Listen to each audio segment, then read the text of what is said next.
Bismillahirrahmanirrahim. Alhamdulillahilladzi arsala rasulahu bil huda wa dinil haqq liyudhhirahu 'ala dini kullihi wa kafa billahi shahida. Asyhadu an la ilaha illallah wahdahu la syarika lahu wa asyhadu anna Muhammadan abduhu wa rasuluhu la nabiyya ba'dahu. Bapak-bapak, ibu-ibu, jamaah sholat Isya dan tarawih yang kami hormati, puji dan syukur alhamdulillah kita panjatkan kepada Allah Subhanahu wa taala. Malam hari ini kita telah menyelesaikan puasa yang ke-26. Insya Allah 3 hari lagi kita akan mengakhiri puasa ini dengan bersama-sama melakukan Idul Fitri. Kalau 3 hari selesai, kenapa harus 4 hari lagi? Lebih cepat itu lebih baik.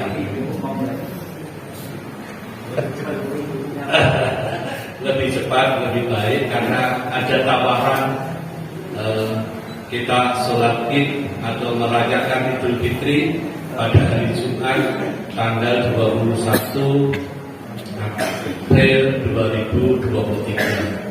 Insya Allah Masjid Baitul Syukur menyelenggarakan sholat Id dan mengundang khotib dari Sumatera Barat, dari Padang dan tepatnya di Kota Solo untuk hadir di tengah-tengah kita. Bapak Ibu yang saya hormati, malam hari ini saya mendapatkan tugas untuk menyampaikan sesuatu dengan judul Strategi Husnul Khotimah. Tahu kalau Pak Sabar sudah tua, saya diberi judul Strategi Husnul Khotimah. Allah Subhanahu wa taala di dalam surat Al-Mulk mengatakan, Alladzi khalaqal mauta wal hayata liyabluwakum ayyukum ahsanu amalan wa huwa ala kulli syai'in azizul ghafur. Sesungguhnya kita ini tergantung dari Allah Subhanahu wa taala, karena Allah Subhanahu wa taala itu yang memiliki kekuasaan tentang hidup dan mati kita. Tidak ada yang menjamin bahwa besok kita masih tetap hidup, sebulan lagi kita masih tetap hidup, 2 bulan lagi kita masih hidup, apalagi tahun-tahun yang akan datang. Bahkan Nabi mengatakan bahwa untuk dipertemukan dengan bulan Ramadan di tahun yang akan datang. Artinya apa? Tidak ada jaminan bahwa kita di tahun yang akan datang itu tetap akan ketemu di bulan Ramadan. Bapak Ibu yang terhormat, oleh sebab itu perlu disiapkan. Ya.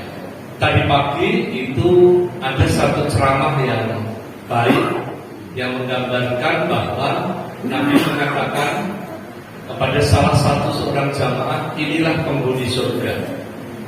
Hari berikutnya, inilah penghuni surga. Hari berikutnya beliau mengatakan, inilah penghuni surga.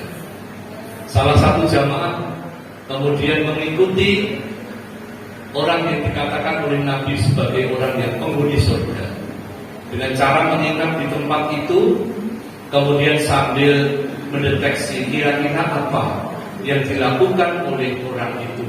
Kenapa Nabi mengatakan sebagai penghuni surga? Ternyata tidak ada yang istimewa, biasa-biasa saja. Tetapi dia memiliki apa yang disebut oleh orang Jawa namanya pertingan. Pertingan itu apa? Apa yang diunggulkan. Jadi setiap orang kuncinya, strateginya adalah memiliki pertingan. Pertinganmu apa sih? Saya sholatnya bagus, saya tidak pernah lowong, saya melakukan rawatib 12 kali setiap hari, itu namanya pertingan. Pertinganmu apa? Saya dermawan, saya infak cukup, saya. Pertinganmu apa? Saya tenagaku saya berikan banggakan kepada masjid ini misalnya, itu namanya peningan.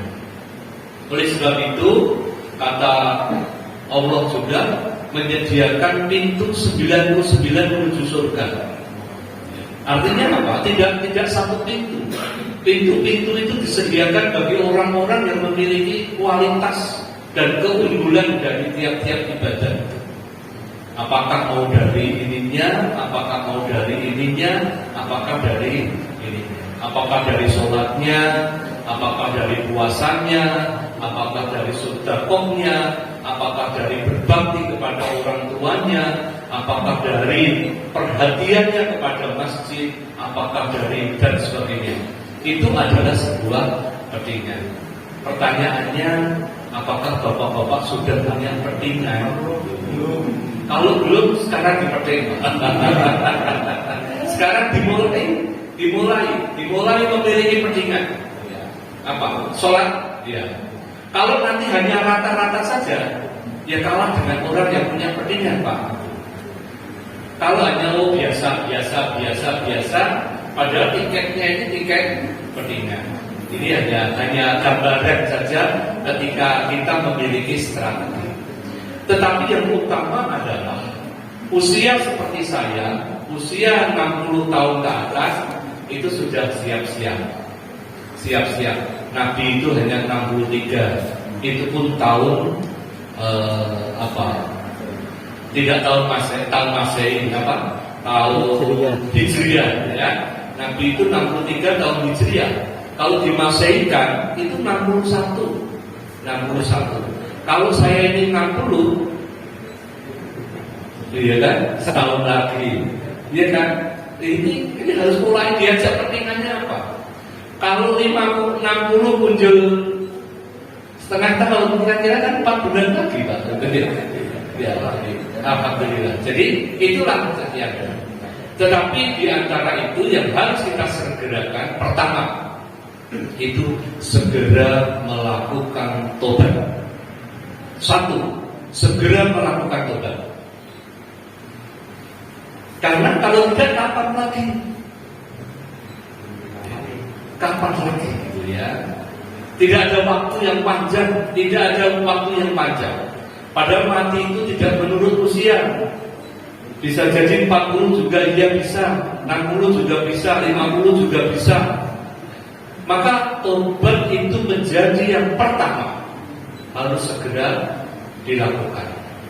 Setiap habis sholat, astagfirullahaladzim, alladzi la ilaha illallah wa alladzi la ilaha illallah wa hayyul qayyum wa atubu ilaih. Terus dilakukan itu.